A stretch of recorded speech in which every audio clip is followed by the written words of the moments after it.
Hello and welcome back to F1 Weekly. My name is Ben Wevel and I'm here to tell you all of the biggest stories in F1 this week.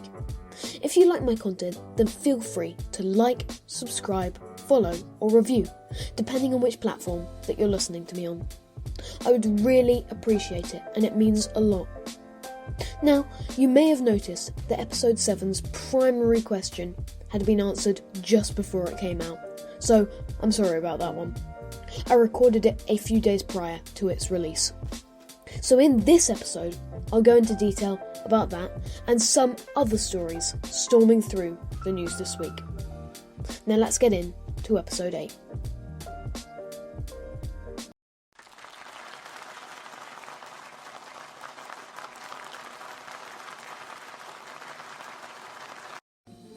So let's start with the big news, the rescheduling of the 2021 F1 calendar.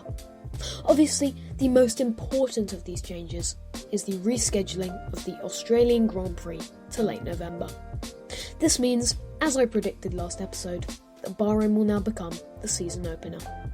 More interesting points include the second race of the season being switched from China to Imola, making a reappearance after last year's massive success.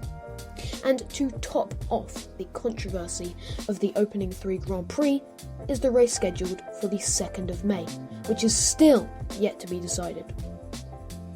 Races such as the Italian, Saudi Arabian and of course the Australian Grand Prix are still under review as to if they can go about, even with the revised schedule in mind.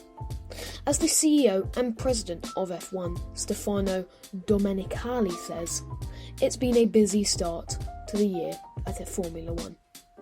Quite surprisingly, the F1 executives also think that fans are likely to return to the grandstands. I think that this is very unlikely to be the case, especially in Britain, where we have, of course, just entered another national lockdown, putting a stop to all sporting events from now until what feels like the end of time. However, with the thick of the pandemic hopefully coming to a close, we can settle in to a more productive and exciting new normal in F1 and outside it.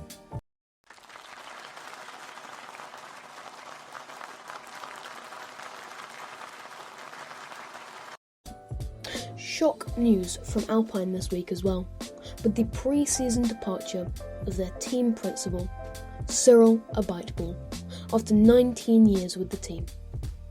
Filling the shoes of Cyril is Laurent Rossi, the Director of Strategy and Business Development at Renault.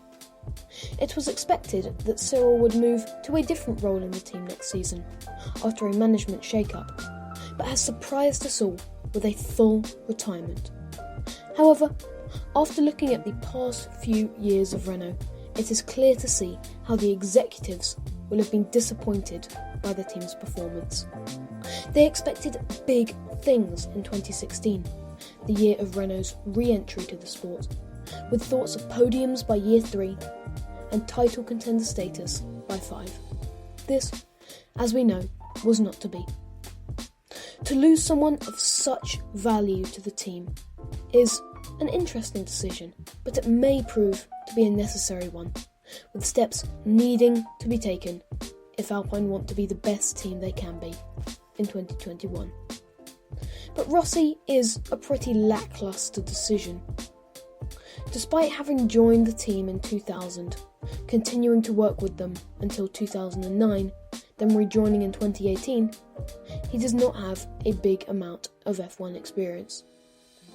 It is predicted that the leadership shuffle may include people who will help him to settle into his new role with more ease than others would. I'm looking forward to see where this decision puts Alpine next season and how the team principal's minimal experience will affect the performance of the squad as a whole.